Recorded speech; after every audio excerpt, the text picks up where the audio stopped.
That's why we are observing 4 butterfly operations in each stage. Now, after finding the total number of stages and the number of butterfly operations per stage, we can simply find the total number of butterfly operations for the whole radix to FFT structure. As the number of stages are log base 2 of n and the number of butterfly operations per stage are n by 2. So for the whole structure, what we can do, we can simply multiply the number of butterfly operations per stage with the number of stages in the radix to FFT structure. So on multiplying these two quantities, we can simply find the total number of butterfly operations for the whole radix to FFT structure. So n by 2 multiplied by log base 2 of n will be the total number of butterfly operations in the n point radix to FFT structure. Now let's come to the total number of complex multiplications. As we discussed in the implementation of 2-point optimized butterfly operation, every butterfly operation contains one complex multiplication. So how many complex multiplications will be performed in the whole structure? The quantity of complex multiplications will be exactly equal to the total number of butterfly operations in the whole structure, because every butterfly operation contains one complex multiplication. So the number of complex multiplications are equal to the number of butterfly operations present in the whole structure. So the formula of total number of complex multiplication will be equal to n by 2 log base 2 of n. Now let's come to the total number of complex addition. As we already discussed, in a single 2-point butterfly structure, we have to perform 2 additions. So one butterfly operation needs 2 additions. So in order to find the number of complex additions for the whole structure, what we have to do, we have to simply multiply n by 2 log base 2 of n with 2, because we have to perform twice additions as of the number of butterfly operations in the whole structure. So when we will multiply n by 2 log base 2 of n with 2, we will get n log base 2 of n. So the total number of complex operations or the total number of complex computations will become equal to summation of complex multiplications and complex additions. So simply add these n by 2 log base 2 of n and n log base 2 of n. On addition, we will get 3n by 2 log base 2 of n. So basically, these are the required complex operations or total number of complex computations for n point radix to FFT. Now let's come to the total number of real computations. Let's start with the total number of real multiplications.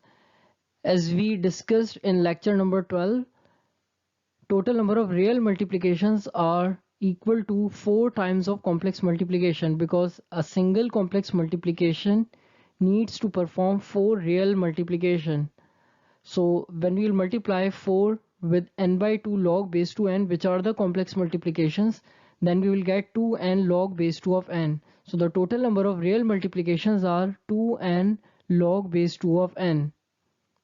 Now let's come to the total number of real additions, which are equal to 2 times of complex multiplications plus 2 times of complex addition.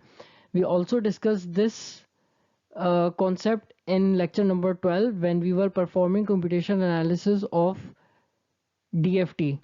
So every single complex multiplication needs to perform 2 real additions.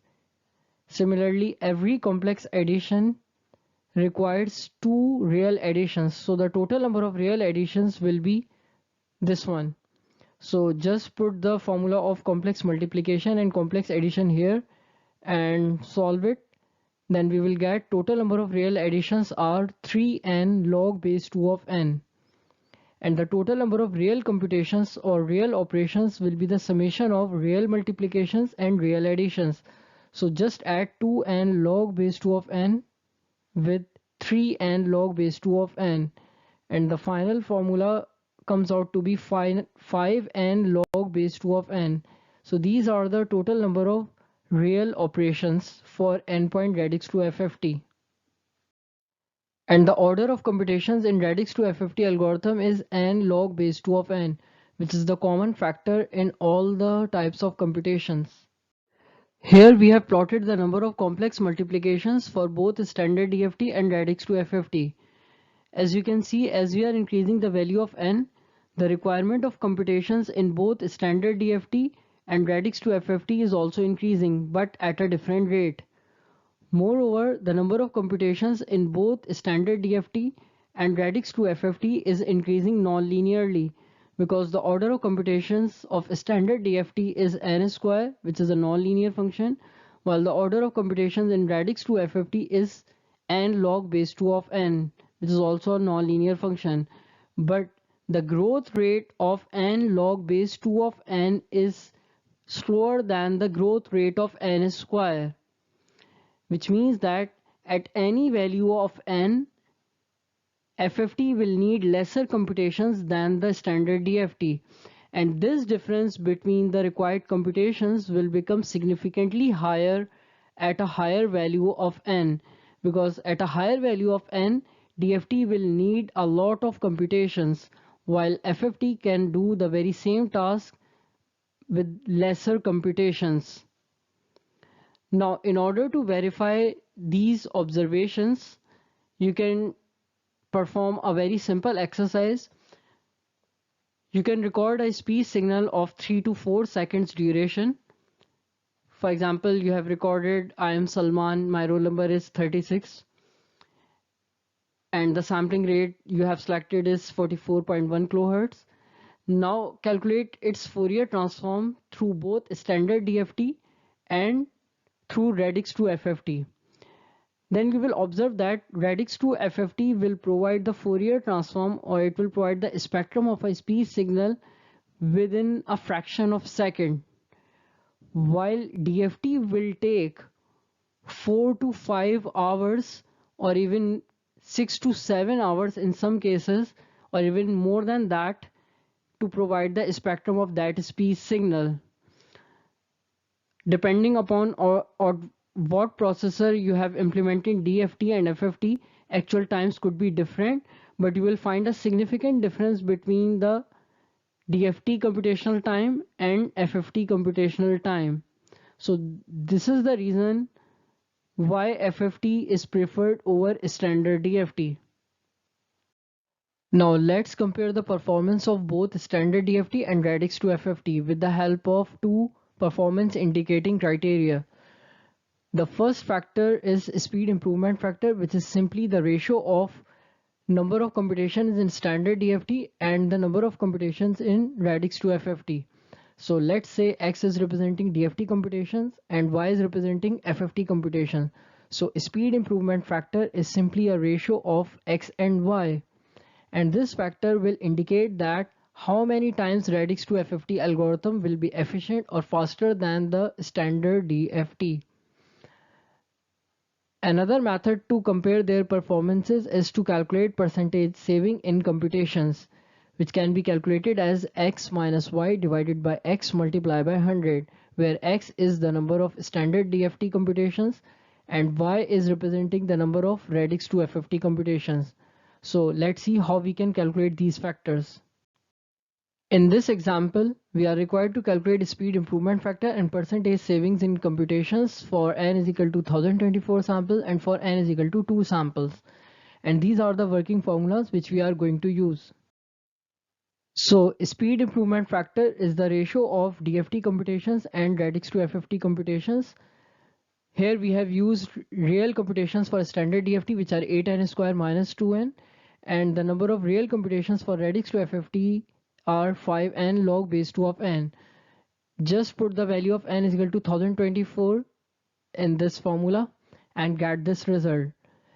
So the conclusion is the radix to FFT algorithm is approximately 164 times faster than the conventional or standard DFT when the value of n was 1024 samples.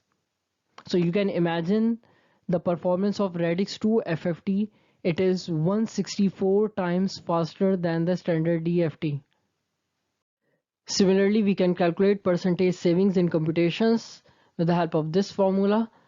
and the final result comes out to be 99.37%, which shows that DFT is calculating Fourier transform with the help of 8.386 million computations, while FFT is performing the very same task by using only 51,200 computations. So here we are observing almost 100% computational reduction in performing the or in calculating the Fourier transform when the value of n was 1024 samples.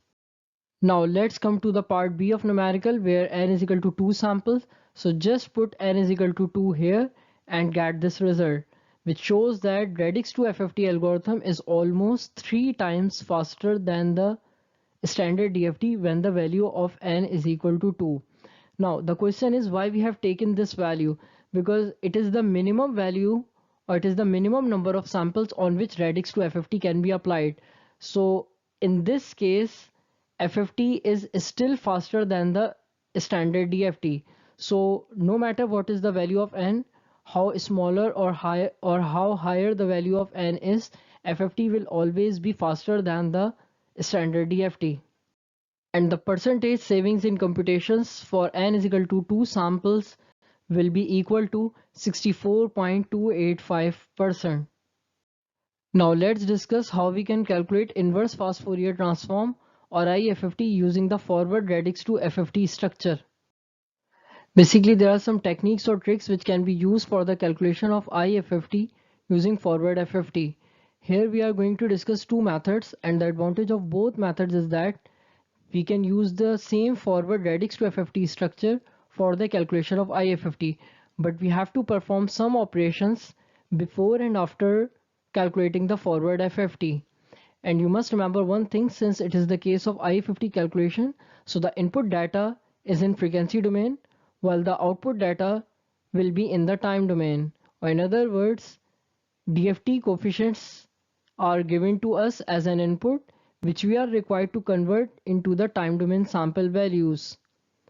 So in method number 1, which is so-called conjugate method, the first step is we have to take the conjugate of the DFT coefficients.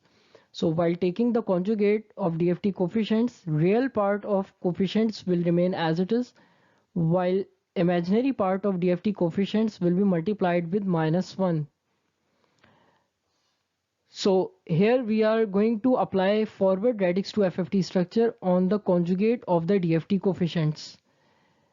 And here we will apply forward radix to FFT exactly as we did previously.